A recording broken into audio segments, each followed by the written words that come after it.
दोस्तों आज हम डिस्कस करेंगे आर्टिकल 56 यानी कि आर्टिकल 56 में बताया गया है राष्ट्रपति के कार्यकाल के बारे में। तो दोस्तों ध्यान दीजिएगा, एग्जाम में पूछ सकता है आपसे कि राष्ट्रपति का जो कार्यकाल है किस आर्टिकल में है। तो राष्ट्रपति का जो कार्यकाल है आर्टिकल 56 में है। तो ध्यान दीजिएगा। तो आर्टिकल 56 बताता है कि भारत के राष्ट्रपति का कार्यकाल कितना होगा और राष्ट्रपति पद से कब हटाया सकता है। तो राष्ट्रपति का कार्यकाल कितने वर्ष का होता है? 5 वर्ष का होता है। राष्ट्रपति अपने ऑफिस की डेट से 5 ईयर तक यानी कि 5 साल तक पद पर बना रहता है। जैसे मान लो श्याम नाम के व्यक्ति ने 25 जुलाई 2027 को राष्ट्रपति पद संभाला, तो उनका जो सामान्य कार्यकाल होगा कितने वर्ष का होगा? 5 वर्ष का होगा। तो पेपर में पूछ सकता है कि राष्ट्रपति का जो कार्यकाल है कितने वर्ष का होता है, तो 5 वर्ष का होता है। और नए राष्ट्रपति आने तक पुराने राष्ट्रपति का पद बना रहना यह बहुत ही इंपॉर्टेंट पॉइंट है। तो ध्यान दीजिएगा। अगला, अगर 5 साल पूरे हो गए लेकिन नए राष्ट्रपति ने अभी पद ग्रहण नहीं किया, तो पुराना राष्ट्रपति तब तक पद पर बना रहता है जब तक नया राष्ट्रपति ऑफिस एंटर नहीं कर लेता। तो दोस्तों ध्यान दीजिएगा, अगर ए का 5 ईयर टर्म पूरा हो गया है लेकिन नए राष्ट्रपति बी ने अभी ओथ नहीं ली है, तो ए तुरंत पद खाली नहीं करेगा। तो ध्यान दीजिएगा, ये बात आर्टिकल 56 में बताई गई है। और बी के ऑफिस ग्रहण करने तक ए राष्ट्रपति रहेगा।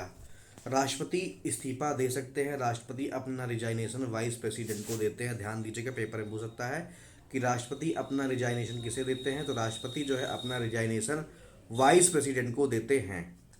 तो दोस्तों जैसे मान लीजिए अगर राष्ट्रपति ए अपने कार्यकाल के बीच में इस्तीफा देना चाहता है, तो वह अपना रिजाइनेशन वाइस प्रेसिडेंट को देगा।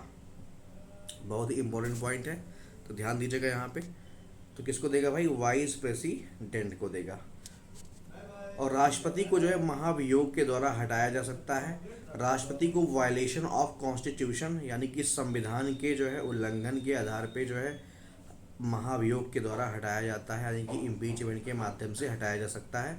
तो पेपर में पूछ सकता है कि राष्ट्रपति का जो महाभियोग है किस आर्टिकल में है। तो आर्टिकल 61 में है। तो राष्ट्रपति का जो महाभियोग होता है वो किस आर्टिकल में है? आर्टिकल 61 में है। और राष्ट्रपति को कैसे हटाया जाता है? जो है महाभियोग के द्वारा जो है। और जो है हटाने की जरूरत क्यों पड़ती है? क्योंकि जब राष्ट्रपति जो है वायलेशन ऑफ कॉन्स्टिट्यूशन यानी कि जब संविधान का जब उल्लंघन होता है, तब क्या करते हैं? राष्ट्रपति का इम्पीचमेंट किया जाता है। तो ध्यान दीजिएगा। अगला पॉइंट है, यदि राष्ट्रपति पर संविधान के उल्लंघन का आरोप है तो संसद आर्टिकल 61 के अनुसार इम्पीचमेंट प्रोसेस चला सकती है। कौन से आर्टिकल के तहत? तो आर्टिकल 61 के तहत जो है राष्ट्रपति पर महाभियोग का प्रोसेस लागू हो जाता है। किस आधार पे? संविधान के उल्लंघन के आधार पे। तो पेपर में पूछ सकता है कि राष्ट्रपति पर महाभियोग किस लगाने का आधार क्या है? तो संविधान का उल्लंघन। अगला देखते हैं, आर्टिकल 57।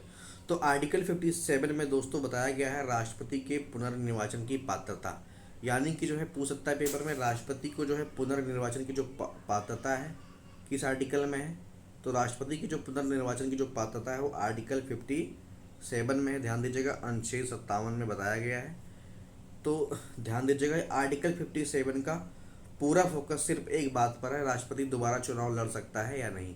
तो ध्यान दीजिएगा, राष्ट्रपति जो है दोबारा चुनाव लड़ सकता है, यानी कि आर्टिकल 57 कहता है कि जो व्यक्ति प्रेसिडेंट के पद पर है या रह चुका है वह प्रेसिडेंट के रूप में फिर से चुनाव के लिए एलिजिबल है। ध्यान दीजिएगा।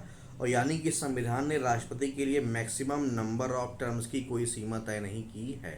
तो ध्यान दीजिएगा दोस्तों, बहुत ही इंपॉर्टेंट है। जो है मान लो जो है ए राष्ट्रपति बनता है तो पहला कार्यकाल 5 वर्ष, 5 साल बाद इलेक्शन हुआ तो फिर से चुनाव लड़ सकता है। दूसरा कार्यकाल जो है पूरा कर लिया, फिर मान लीजिए चुनाव हुआ, फिर जीत गया, तो फिर से क्या है वो राष्ट्रपति बन सकता है। तीसरी बार चुनाव लड़ा, जो है जीत गया, तो फिर भी क्या बन सकता है? राष्ट्रपति बन सकता है।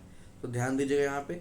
और सबसे जो इम्पोर्टेंट बात है यहाँ पे, भारत के संविधान में यह नहीं लिखा है कि प्रेसिडेंट केवल एक बार बन सकता है, केवल 2 बार बन सकता है, बल्कि प्रेसिडेंट कैन बी री elected any number of times, यानी कि कई बार जो है जब तक वो जीतता है तब तक वो बन सकता है। Should to be satisfy the constitutional qualification. तो ध्यान दीजिएगा दोस्तों। तो आर्टिकल 57 में जो है राष्ट्रपति के जो है पुनर्नियुक्ति के बारे में बताया गया है।